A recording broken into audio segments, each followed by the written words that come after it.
Вечером 17 октября стало известно, что Европа начала отбор газа из подземных хранилищ. Таким образом, в историю вписан показатель величины запасов на начало зимнего сезона с новым минимальным уровнем в 77,13% от объема ПХК. Не исключено, что накопленного объема запасов вполне может быть достаточно для прохождения холодов. Однако пониженный уровень запасов снижает самый главный показатель работы ПХК – максимальную суточную производительность и возможность гибко реагировать на сильные холода. Опустошенность хранилищ Европы является главным драйвером роста цен. Этому помогает и подъем цены на топливо на другом, еще более сильном полюсе спроса – в Азии. Цена газа на хабе ТЭФ в Нидерландах с поставкой в понедельник составляет $1081 за 1000 кубометров. Уверенный отбор газа из подземных хранилищ Европы продлился 3 дня подряд, с 13 по 15 октября. В субботу, последний день в статистике Gas Infrastructure Europe, закачка закономерно превысила отбор, как это бывает в начале сезона отбора, так как в выходные дни закономерно снижается спрос в системе. В прошлом, 2020 году переход от закачки к отбору в целом по Европе пришелся на почти тот же самый срок – 12 октября. При этом и погода в нынешнем году в Европе примерно соответствует прошлогоднему тренду. Ожидаемая средняя температура октября 2021 года на полградуса ниже прошлогодней. Однако в прошлом году ситуация была принципиально иная. В хранилищах был рекордный объем газа, накопленный по итогам 2 теплых зим, и рынку было выгодно пораньше начать тратить запасы.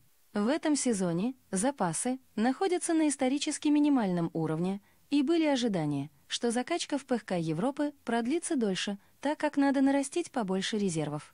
За историю наблюдений в среднем по Европе переход от нето-закачки к нето-отбору по Европе приходился на 20 октября.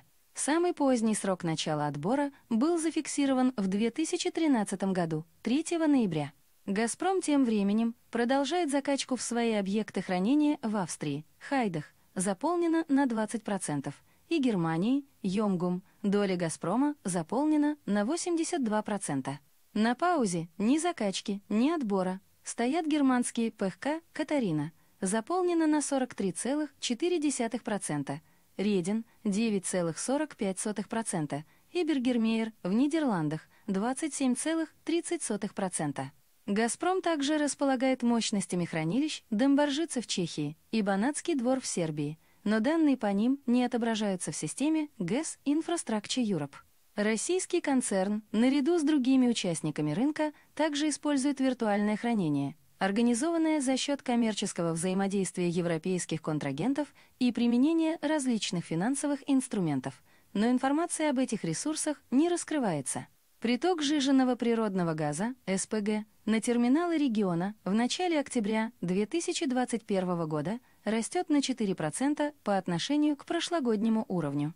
В понедельник все внимание рынков приковано к платформам бронирования, где операторы газотранспортной системы Украины, ТОВ-оператор ГТС Украине и Польши, Газсистем SA, проведут аукционы по бронированию транзитных мощностей на ноябрь. Данные о заказе «Газпромом» дополнительных мощностей доставки газа в Европу оказывают определяющее влияние на спотовые котировки газа в Европе.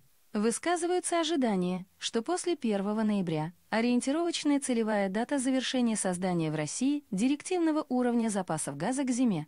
У «Газпрома» может появиться дополнительный ресурс для поставки в Европу. Однако подстегиваемое ранними холодами потребление на российском рынке растет такими большими темпами, что может адсорбировать все дополнительные ресурсы баланса.